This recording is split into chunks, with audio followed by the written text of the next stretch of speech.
Trustee Smith? No. Curry? No. Trustee Story? In favor? That's what it sounded like at Wednesday's very lengthy meeting of the Toronto District School Board, where trustees voted whether Alexandra Lulka would be censured for breaching the trustees' code of conduct, because she took to Twitter in May with her concerns about some anti-Semitic and anti-Israel teaching materials which were being circulated during this spring's war between Israel and Hamas. Lulka is Jewish and a trustee in a very Jewish area, and she's proudly pro-Israel. She'd called for an investigation into how these materials passed muster in the first place, because, as it turns out, there was very little oversight of the videos, books, and websites which the staffer sent to public school teachers to use in the classroom. He had wanted to give more attention to the Palestinian voices, but some of the material advocated suicide bombings as an appropriate way to fight against Israeli Jews, for example, and one link was to a terrorist website. The staffer who sent the material, Javier Dávila, has the Free Palestine hashtag on his social media account. In the ensuing firestorm of controversy, the board suspended him for a while, then complaints were filed about Lulka's tweet, and the whole thing was sent to the school board's integrity commissioner for investigation. On Friday, the report was released, and it recommended Lulka be censured because her tweets didn't talk about any of the positive material in the teaching package, and so that was considered anti-Muslim and Islamophobic. These findings prompted widespread outrage in the Jewish community, including from the Toronto Board of Rabbis and politicians from many stripes, and even Ontario's Education Minister Stephen Lecce weighed in. Fast forward to Wednesday night's board meeting, and a defiant Alexandra Lulka was allowed to speak first before the vote. As a Jewish trustee, I have the right and the responsibility to myself, my constituents, my ancestors, my community, and my own daughter to name and condemn anti-Semitism wherever I witness it. I will never stop calling out anti-Semitism. And that is what I did when I saw hateful anti-Semitism being promoted in our school board. I'm Ellen Besner, and this is what Jewish Canada sounds like for Thursday, December the 9th, 2021. Welcome to the CJN Daily, sponsored by Metropia.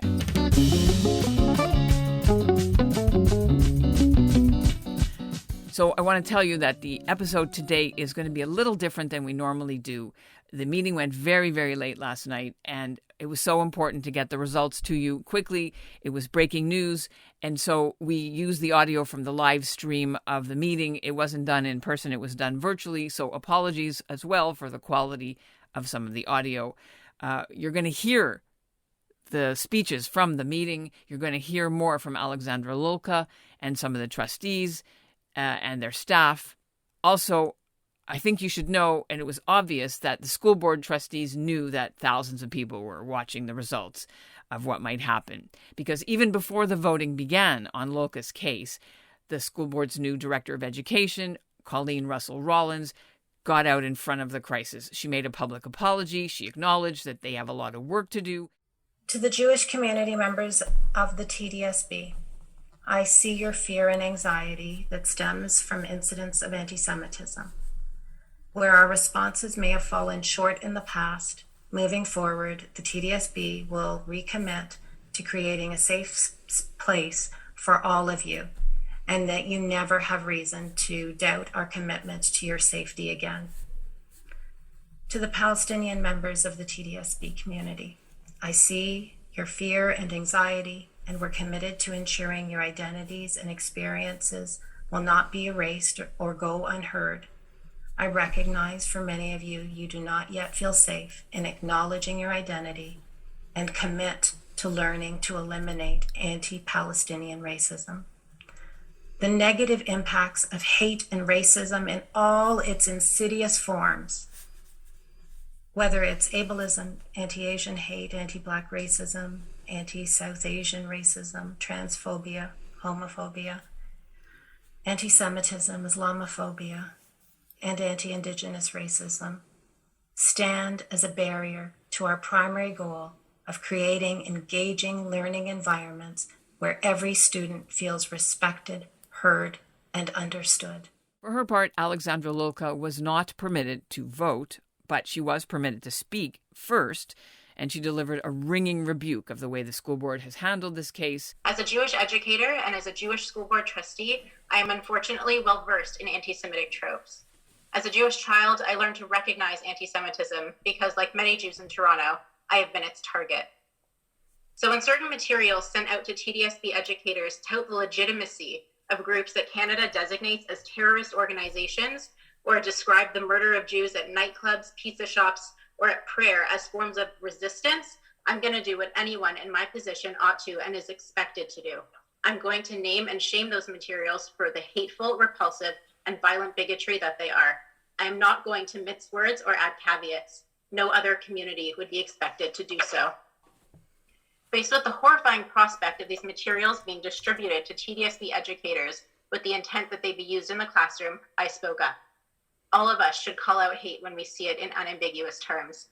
Each of us must send an unequivocal message when hate is directed against any group, that it is intolerable and does not reflect the values of this institution without exception. We are living at a time of rising hate and polarization, one which requires moral clarity from our leaders. The Integrity Commissioner notes that upon review of the May mailouts, some of the materials did justify suicide bombings and other forms of terrorism. Furthermore, the report finds that any reasonable person reviewing the May mailouts would understand the respondents' comments to be constrained to the offensive materials. I wrote the truth about an important issue in a way that reasonable people would understand. Despite this, the complaint that sparked this investigation fundamentally mischaracterized my statement. This complaint was intended to silence me. I will not be silenced. This complaint attempts to silence Jewish voice, to speak over Jews when it comes to anti-Jewish hate. Why is it that Jews seem to be the only minority group that doesn't get to define our own oppression?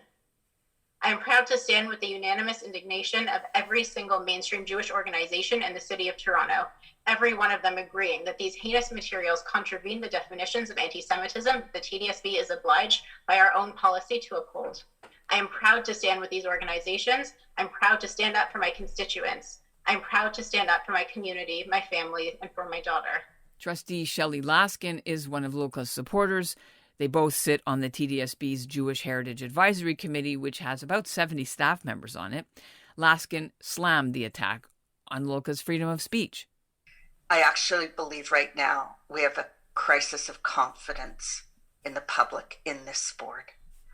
We are being asked to find a colleague breach the code of conduct for accurately describing material being distributed within TDSB as hateful, in this case anti-Semitic, but it could be any type of hate, for calling for the board to instruct staff to investigate how such a lapse resulting in the violation of a foundational board policy came about in order that the procedures can be corrected, and communicating with the public that a controversy being widely publicized in the media and circulating among the public and staff is being addressed.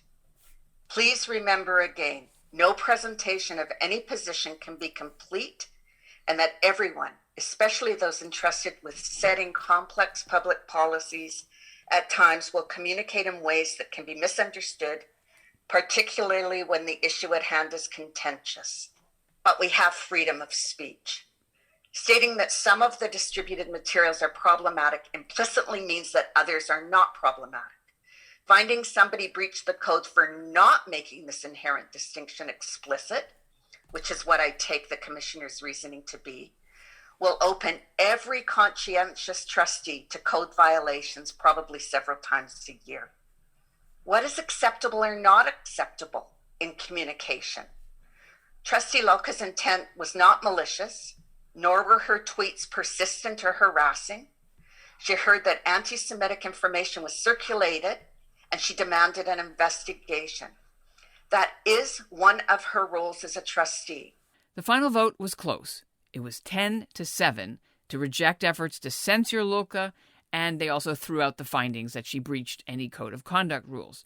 B'nai B'rith called the results a vindication for Alexandra Lulka, so did the Friends of Simon Wiesenthal Center in Canada and CIJA.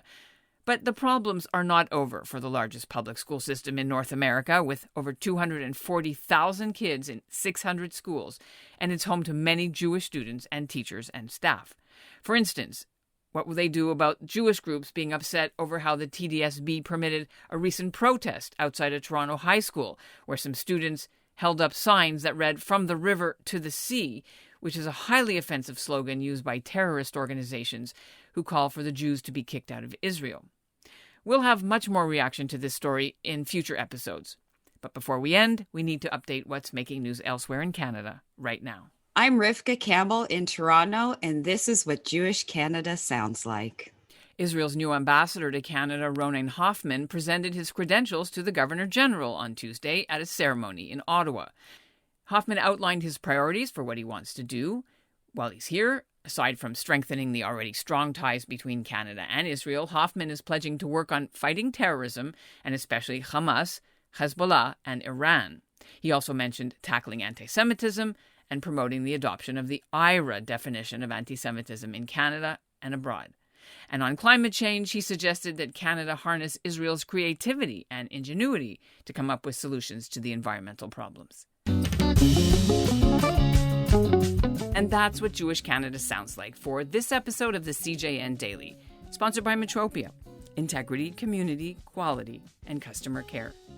Today's listener shout-out goes to Norman Levine of Toronto. He's been a long-time follower of the show, and he wrote in to share his feedback about the interview we did earlier this week on Michael Toledano, the Jewish filmmaker who was arrested with the Wet'suwet'en land defenders in northern BC. He thought we should have pressed him harder on the divide between the fact that 20 elected band chiefs do support the pipeline while the hereditary chiefs don't. I actually did discuss this in more depth with him in our actual raw interview, but we've only got 10 to 12 minutes on the show, so I didn't have room to play it, but I will put the whole long conversation on our YouTube channel very soon. And we'll end the episode with a little bit of Jewishness happening at the 17th annual Andy Kim Christmas show that was held in Toronto on Wednesday evening at Massey Hall. From Oshawa, the Juno Award-winning progressive rock band called Crown Lands got to perform. Their guitarist, Kevin Como, is Jewish.